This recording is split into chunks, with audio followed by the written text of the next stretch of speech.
Hello and welcome to another insightful episode of Philosophy Summarized. Today, we're delving into Ralph Waldo Emerson's seminal 1837 speech, The American Scholar. Delivered with fervor to the Phi Beta Kappa Society at Harvard College, this speech stands as a cornerstone of the transcendentalist movement. Transcendentalism, with its profound emphasis on the inherent divinity of both nature and humanity, found a powerful voice in Emerson.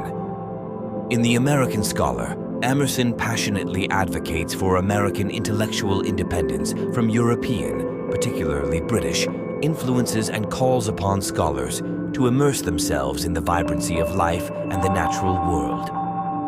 This speech profoundly influenced the trajectory of American philosophy and culture, so let's explore its depths.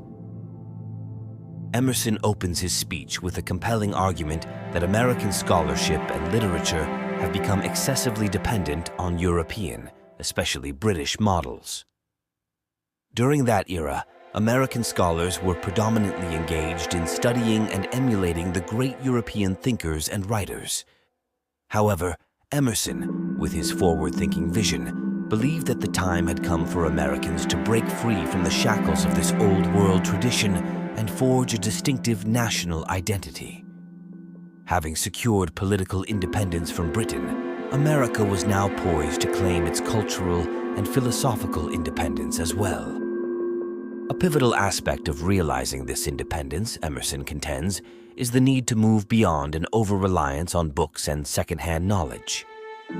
He offers a critical view of scholars who merely absorb the content of existing texts instead of gleaning wisdom from direct observation and experience.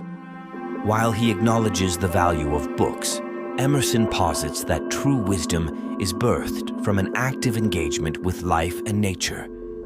He encourages scholars to step out from behind the veil of dusty old volumes and into the world, to think independently, and to seek inspiration from the natural environment. Moreover, Emerson assigns scholars the role of being not just passive recipients of knowledge, but active creators of it. He urges them to articulate their own original thoughts and insights, rather than merely echoing the ideas of others. They are to carve their own paths and embrace the principle of self-reliance. Conformity, according to Emerson, is a pitfall to be avoided at all costs. Additionally, Emerson holds that scholars bear a responsibility to serve as guides for society. The knowledge they amass through personal experience and contemplation is not meant to be hoarded, but shared with the wider community.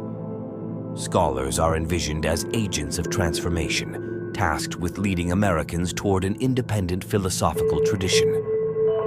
What core concepts and themes can we distill from these compelling arguments? Let's summarize some of the key ones. Firstly, there is an unmistakable call for an independent American philosophical and literary identity, one that is not overly reliant on European, particularly British, influence. Emerson champions the cause of cultural self-reliance. Secondly, we confront the limitations of learning solely from books as opposed to direct experience. Emerson beckons scholars to immerse themselves in the living world and the wonders of nature, not just the written word. Thirdly, Emerson assigns scholars an active, creative role. They are to be the originators of new ideas, not mere consumers of the old. Fourthly, Emerson underscores the significance of nature as a guiding force and a wellspring of wisdom. This reverence for nature is a fundamental tenet of transcendentalism. Fifthly, the importance of self-reliance and the rejection of conformity are celebrated.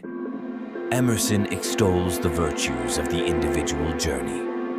Lastly, Emerson emphasizes the scholar's obligation to employ their insights for the betterment of society. Knowledge is not to be kept in isolation, but shared for the common good. With these arguments and concepts in mind, what can we say about Emerson's enduring impact? In our conclusion, Emerson's American Scholar speech resonates as a clarion call that profoundly influenced the formation of American intellectual identity.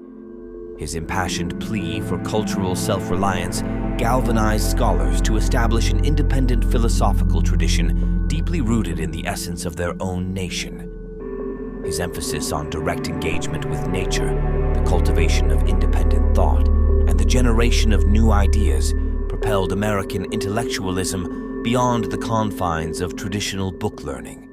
Moreover, his advocacy for individualism and nonconformity harmonized with the pioneering spirit of America.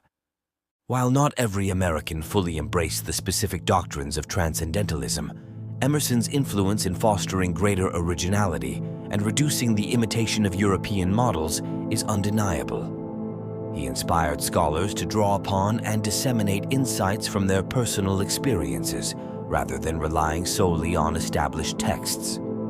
Furthermore, he played a pivotal role in America's embrace of bold individualism, coupled with a profound respect for the natural world.